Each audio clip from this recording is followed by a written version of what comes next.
Ihmettelet varmasti, että mihin mä oikein nojailen tässä. Tähän on tosiaan tää Kärcherin tekstiilipesuri. Tää on siitä hirveän kätevä, että meillähän on nämä pari koiraa. Ja nämä koirathan on siitä hauskoja eläimiä, että aina silloin tällöin niiltä pääsee pikkuinen oksennus sinne sun tänne.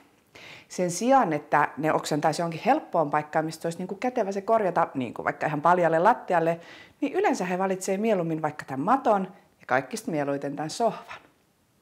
Kun niitä oksennuksia sitten tulee, niin ensin otetaan ne syödyt nurmikot ja pupunpapanat ihan paperiin ja sitten vaan väline päälle ja vettä säiliöön ja impösymään.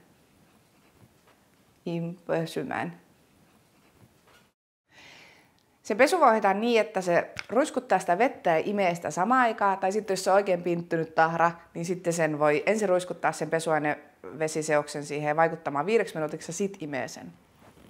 Näin. Hitaasti. Mä vähän kerron tästä laitteesta lisää.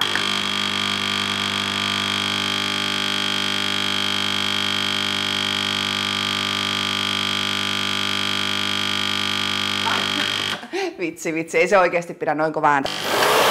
Se pitää vielä kovempaa ääntä! Pikkasen aikaa tossa alussa vaan pörisyttelee.